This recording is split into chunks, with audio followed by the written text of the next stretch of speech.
ተወዳጆች ቤተሰቦቼ አሁንም ቅኔው ቀጥሏል። ሥላሴ ቅኔ ታሪክ እንመለከታለን። እንግዲህ እንዳልኳችሁ ፎሎ አድርጋችሁ ቤተሰብ ሁኑ።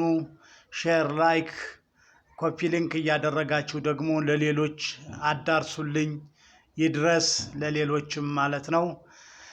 ቄድሮስ ወጳውቄና ህልዋነ ደብር ወገዳም የአጎበር ይባላል። ይሄ የቤት መደብ መጀመሪያና መደብ ተቀባዩ ይባላል። ይሄ ደግሞ አጎበር ይባላል ወይንም ማረፊያ ይባላል። ህልዋነ ደብር ወገዳም እንደዚህ ተለዋጭ ነው የሚሆነው። አተካከሉ የዜማ ልክ እንደዚሁ ማድረግ ነው። ቄድሮስ ወጳውቄና ህልዋነ ደብር ወገዳም በአቂባ ሀጋይ ወየብስ አህረወ ይብስና ዘቆሙ ጎዩ እንዘይገድፉ ልምላሜ ልብሶሙ እስመ ማእከሎሙ ቦአ ነጎድጓደ ክረምት ፔንሙ እንዘያወፅኦ ቃለ ፌንሙ እምነ ጊዜሁ መቅበርት ዘኤልያሙ በዘሰምሩ ይብስና ደብሮሙ የሚል ነው የግዕዝ ገጸ ንባቡ። ወደ ትርጉሙ ስንሄድ እንግዲህ የድርቅ አህርው ማለት እሪያዎች ማለት ነው። የድርቅ እሪያዎች ድርቅና በጋን በመጠበቅ የቆሙ የዱርና የጫካ ኗሪዎች ጳውቄናና ቄድሮስ ጽድና ዋንዛ ማለት ነው።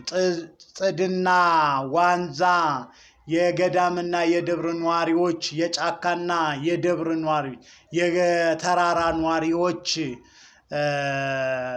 ጽድና ዋንዛ ጎዩን ዘይገድፉ ልምላሜ ልብሶሙ ልምላሜ ልብሳቸውን ጥለው ወይንም እየጣሉ ሸሹ። እስመ ማእከሎሙ ቦአ ነጎድጓደ ክረምት ፔንሙ የክረምት ነጎድጓድ ሰይጣን በመካከላቸው ገብቷልና።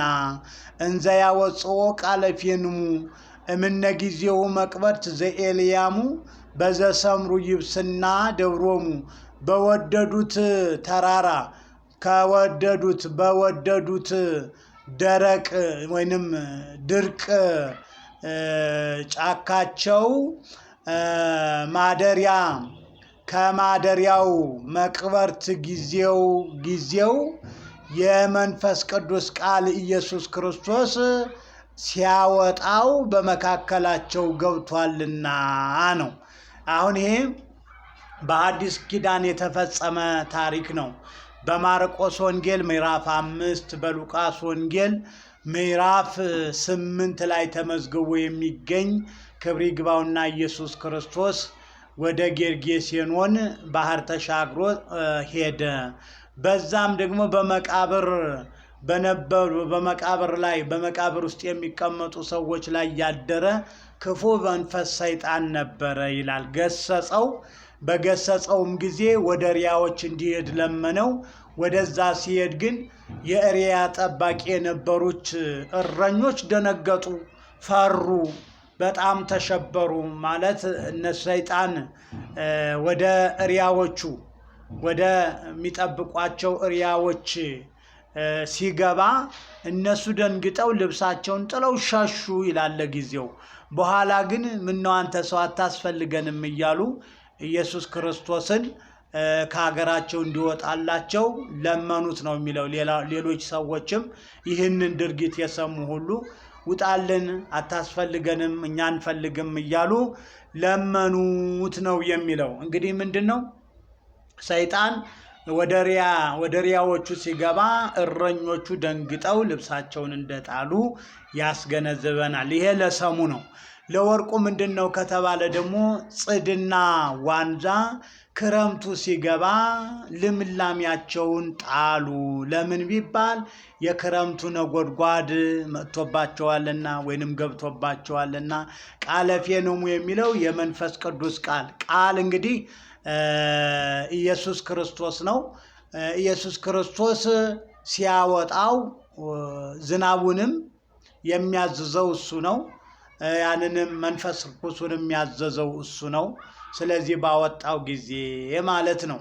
ዘኤልያሙ ማለት ቤተ መቅደስ ነው። ማደሪያው ማለት ነው። ማደሪያው መቃብር ጊዜው ነው። ዋናው ጊዜው የክረምት ጊዜው ከጊዜው የዛ ባወጣው ጊዜ ነጎድጓዱን ነው። በዚህ መሰረት ነው በዘሰምሩ ይብስና ደብሮሙ ከተራራ ከደረቅ ወይንም ከድርቅ ተራራቸው በሚወዱት በዛ ሳሉ ለማለት ነው። እንግዲህ ይሄ ነው ለሰምና ወርቁ ታሪክ ቅኔ ይባላል። ዋዜማ የተመለከትነው በብሉይ ኪዳን የተፈጸመ ታሪክ ነው። ኢያሱ እንግዲህ በብሉይ ኪዳን ከሙሴ ቀጥሎ እስራኤልን የመራ መስፍን ነቢይ ነው። አሁን ደግሞ በዚህ በሐዲስ ኪዳን የተፈጸመ ታሪክን አሁን ላይ ለክረምቱ አቀናብረን በሰምና ወርቅ አድርገነዋል ማለት ነው።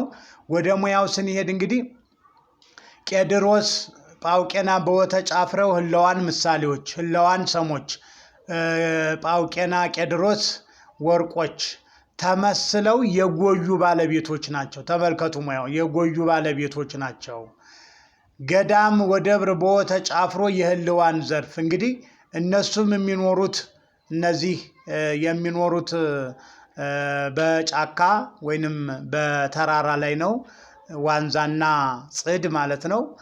ይሄ ለሁሉም የሚያገለግል ነው። እነዛም እረኞች እንደዚሁ በተራራ በጫካ ውስጥ እሪያዎችን የሚጠብቁ ነበረ ለማለት ነው።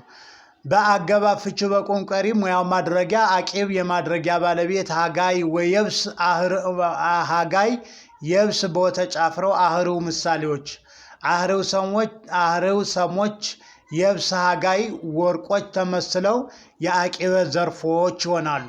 ይብስና የአህርው ዘርፍ ዘአገባብ ፍቺው የሙያው ቅጽልነቱ ህለዋን ጳውቄና ቄድሮስ ላለው ቆሙ ያለው አንቀጽ እንዳያስር ዘይጠብቃል። ጎዩ ያለው አብይ አንቀጽ ያስራል እንጂ አይሳብም። እንዘ አገባብ ፍቺው ሙያው ማንጸሪያ ይገድፉ ያለው አንቀጽ እንዳያስር እንዘ ይጠብቀዋል። ልምላሜ ልብሶሙ ምሳሌ ልብሶሙ ሰም ልምላሜ ወርቅ ተመስሎ የይገድፉ ተሳቢ ይሆናል። እስመ አገባብ ፍቺውና ሙያው አስረጅነቱ ጎዩ ላለው ማእከሎሙ በማእከላቸው ማድረጊያ ይወጣበት ቦአ ያለው አብይ አንቀጽ እንዳያስር እስመ ይጠብቃል። ነጎድጓድ ፔንሙ ምሳሌ ፔንሙ ሰም ነጎድጓድ ወርቅ ተመስሎ የቦአ ባለቤት ክረምት የነጎድጓድ ዘርፍ እንዘ አገባብ ፍቺው እዚህ ጋር እንዘ ብለናል። እንዘ ይገድፉ ልምላሜ ልብሶም እየጣሉ ሲያወጣ ይሆናል። ግን አመ ያወጽኦም ማለት እንችላለን። ባወጣው ጊዜም ማለት እንችላለን። እንዘም ይችኛዋን ያችኛዋን ነው ሲያወጣው ነው። እንዘ አገባብ ፍቺው ሙያው ማንጸሪያ ያወጾ እንዳያስር እንዘ ይጠብቃል።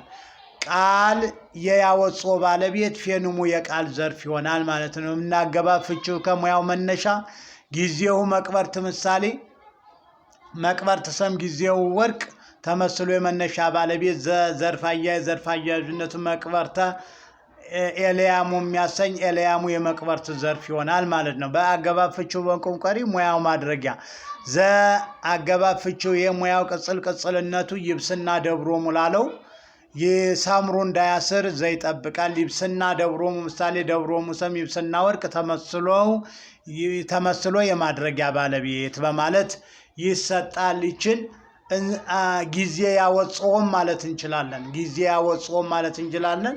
ግን እየና ስለሆኑ እንዘ ምንም ችግር የለውም። እንዘ ሁለት ጊዜ ቢጠራም ለማለት ነው። ይሄን ይመስላል ሙያው ትርጉሙ የቅኔ አተካከሉ። እናንተም እንግዲህ በዚህ አይነት መልኩ እየተከላችሁ ራሳችሁን ማለማመድ አይምሯችሁን ማነቃቃት ትችላላችሁ። በምታውቁት ታሪክ መትከል ትችላላችሁ። ቀጣይ ዘኢዜና መወድስ ነው እንመለከታለን። አንድም ደግሞ በ5 የቅዱስ ጴጥሮስና የጳውሎስ ታሪክን ዋዜማና ዕጣነ ሞገር ላቀርብላችሁ እችላለሁ። መልካም ቆይታ። እንዳልኳችሁ ሼር፣ ላይክ፣ ኮፒ ሊንክ እያደረጋችሁ ለብዙ አዳርሱልኝ። 5 ጊዜ 10 ጊዜ እስኪ ኮፒ ሊንክ ሼር አድርጉልኝ። ብዙዎች ይድረሳቸው። እንደው ለመምህራንም አድርሱልኝ።